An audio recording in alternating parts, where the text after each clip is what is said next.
Assalamualaikum warahmatullahi wabarakatuh. Selamat datang di Semanja Podcast. Halo teman-teman semua, apa kabarnya hari ini? Semoga sehat selalu dan dalam lindungan Tuhan Yang Maha Esa. Baik, perkenalkan nama saya Jahra Nuraini sebagai podcaster di podcast kali ini. Nah teman-teman, biasanya kita kedatangan alumni. Tapi untuk episode kali ini berbeda loh. Kita kedatangan seseorang yang masih duduk di bangku kelas 11. Nah, meskipun masih terbilang sangat muda, dia sudah mencapai berbagai prestasi. Dia juga sekarang sedang menjabat sebagai Duta Literasi dan Duta Anak Kabupaten Serang. Nah, pasti penasaran kan? Yuk langsung kita sapa. Halo Ida. Halo Kak Zahra. Nah, boleh dong kenalan singkat dulu ke penonton? Halo semuanya. Perkenalkan, nama aku Siti Nur Aida, biasa dipanggil Aida. Umur aku 16 tahun. Saat ini sedang menempuh pendidikan di SMA Negeri 1 Maja dan duduk di bangku kelas 11. Sekarang kan lagi sekolah di SMA Negeri 1 Maja.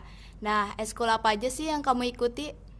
Untuk di SMA Negeri 1 Maja, ekstrakurikuler yang aku ikuti itu ada 2, yaitu PMR dan KIR. Untuk organisasi di dalam sekolah itu ada Duta Literasi dan OSIS.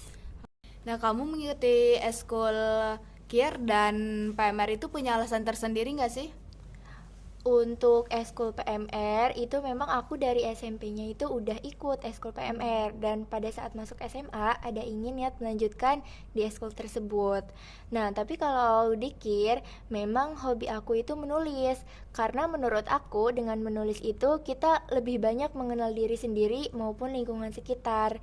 Nah, lewat hobi menulis itu, alhamdulillahirabbil alamin, pada tahun 2024 dipercaya sebagai Duta Literasi SMA Negeri 1 Maja, dan di tahun 2025 dipercaya sebagai Duta Anak Kabupaten Serang tahun 2025. Oh, berarti sekarang lagi menjabat sebagai Duta Anak Serang juga? Iya, sekarang sedang menjabat. Oh, Duta Anak itu apa sih sebenarnya? Jadi, Duta Anak itu bukan hanya sekedar gelar atau selempang aja, tapi Duta Anak itu adalah sebagai wadah bagi anak muda untuk menyuarakan hak-hak anak dan ikut terlibat dalam pengambilan keputusan yang mengaitkan anak-anak di daerah tersebut. Nah, tugas Duta Anak itu yaitu 2P, yaitu sebagai pelopor dan pelapor. Sebagai pelopor, kita dituntut untuk bisa menjadi contoh bagi teman sebaya yang lebih muda ataupun yang lebih tua. Untuk menjadi role model itu kita bisa lakukan dalam hal-hal kecil, misalnya mulai dari lingkungan sekolah, rumah, ataupun yang lainnya.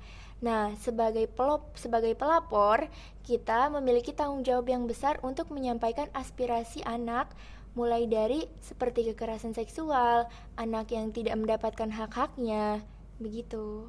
Oh, berarti tapi nih kamu kan sekarang juga menjabat sebagai Duta Literasi dan Duta Anak. Nah, kira-kira capek nggak sih ngebagi waktunya? Mungkin pada awalnya itu capek ya, karena kan bagaimana kita ngimbangin tugas-tugas di organisasi itu harus selesai, dan juga nilai akademik di kelas juga harus tetap stabil, dan kalau bisa tetap naik gitu. Tapi lama-kelamaan aku tuh mulai sadar bahwa di Duta Literasi dan Duta Anak itu ternyata saling berkaitan, karena Duta Literasi itu bukan hanya sekedar membaca, tapi itu tuh tentang berpikir kritis dan realistis. Dan di Duta Anak juga kita diajarkan untuk bisa peduli kepada lingkungan sekitar, contohnya seperti kepada anak-anak yang memang belum bisa membaca dan lain sebagainya. Nah, dari situ aku tuh sadar bahwa setiap kegiatan yang aku ikuti itu tuh semuanya memiliki maknanya tersendiri, mempunyai nilai-nilai yang bisa dipelajari tersendiri. Wow, keren ya. Jadi Duta Anak itu kan pasti melewati beberapa seleksi. Boleh dong di-sharing ke penonton apa aja seleksinya? Iya, untuk menjadi Duta Anak itu memang tidak mudah, harus melewati beberapa seleksi. Nah, seleksinya itu ada 4. Yang pertama ada administrasi, yang kedua ada wawancara, yang ketiga ada RTL Challenge, dan yang keempat atau yang terakhir itu ada Grand Final.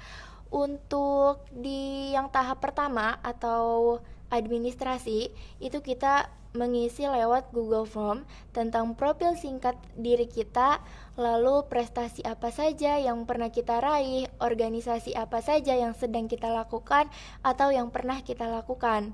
Lalu setelah lolos tahap administrasi, kita lanjut ke tahap wawancara. Nah, di tahap wawancara sebelumnya kita dibekali materi dulu oleh kakak-kakak fasilitatornya. Nah, setelah itu kita lewat Zoom meeting, kita ditanya tentang hak-hak anak, hal-hal mendasar tentang Duta Anak, ataupun keadaan anak-anak yang ada di Kabupaten Serang. Nah, setelah selesai tahap kedua, lanjut ke seleksi yang ketiga, yaitu RTL Challenge. Jadi itu kita dikasih waktu untuk membuat tentang rencana tindak lanjut kita yang akan kita kerjakan jika kita memang terpilih menjadi Duta Anak Kabupaten Serang tahun 2025.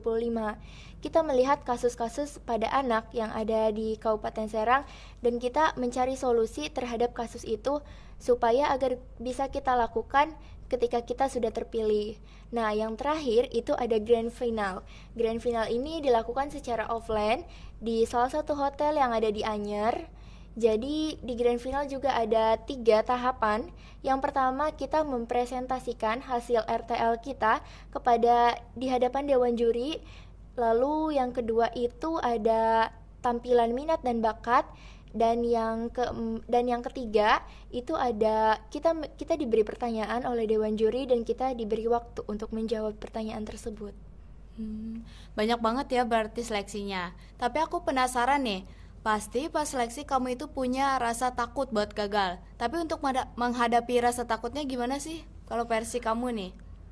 Kalau menurut aku, rasa takut gagal itu hal yang wajar. Tapi balik lagi ke diri kita sendiri. Mau kita sehebat apapun, mau kita sepinter apapun, tapi kalau kita tidak bisa melawan rasa takut itu, percuma, kita bakal ngestak di posisi itu aja. Bahkan kemarin pun aku alhamdulillahirrabbilalamin memenangkan lomba menulis esai tingkat SMA se-Provinsi Banten, juara 3. Nah, itu pun bukan hasil yang instan.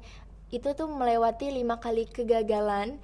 Nah, dari situ tuh kita belajar bahwa jangan dulu putus asa, jangan dulu menyerah, bahwa kalau kegagalan tuh kayak ya udah gitu, nggak mau nyoba lagi. Padahal kan kalau kita terus mau nyoba, kita nggak tahu hasil kedepannya kayak gimana. Rencana Tuhan tuh lebih baik dari apa yang kita rencanakan. Oke, berarti nggak boleh putus asa ya, harus selalu berusaha. Nah, sekarang kan sudah menjadi Duta Anak.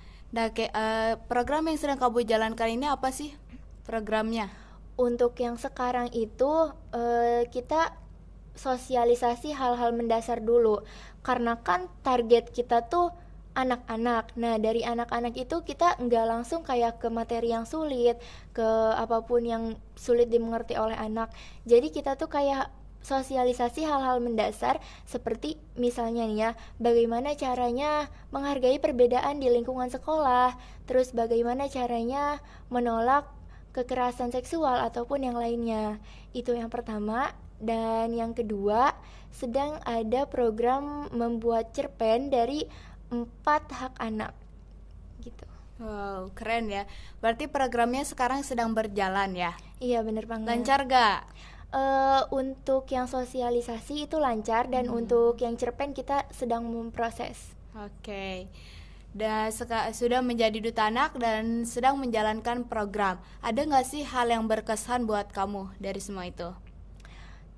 Semenjak menjadi Duta Anak Kabupaten Serang tahun 2025, itu tuh bikin aku semakin peka, semakin sadar bahwa ternyata di lingkungan sekolah, di lingkungan rumah aku pun sendiri, itu tuh masih banyak anak yang memang belum bisa mendapatkan hak-hak anak sepenuhnya. Masih banyak anak-anak yang takut untuk pergi ke sekolah, entah itu karena bullying atau yang lainnya. Masih banyak anak-anak yang memang belum merasa aman di rumahnya, padahal kan rumah itu tempat yang harusnya menjadi rumah yang tempat yang paling aman. Oke, berarti Duta Anak itu bukan sekedar gelar tapi juga membangun diri kita ya. Iya, benar banget. Harapan kamu buat calon generasi selanjutnya Duta Anak? Apa harapannya? Harapan aku semoga generasi duta anak selanjutnya itu bisa lebih baik dari sebelumnya, bisa lebih menjalankan program-program yang baik dan bisa mewujudkan Kabupaten Serang yang lebih bahagia, yang lebih ramah anak. Dan semoga pihak sekolah dan maupun masyarakat itu bisa memberi ruang bagi anak-anak untuk tumbuh berkembang dengan aman dan baik. Oke, keren banget ya. Berarti duta anak ini berarti ke diri kamu itu sangat berpengaruh. Iya benar banget. Jadi aku tuh makin sadar gitu. Oke. Oke, teman-teman. Nggak terasa kita udah cukup lama berbincang bersama Aida. Terima kasih kepada Aida yang telah menyempatkan waktunya. Semoga selamanya bisa menginspirasi. Amin. Teman-teman, cukup sampai di sini. Jangan lupa like, comment, and subscribe. Terima kasih. Wassalamualaikum warahmatullahi wabarakatuh.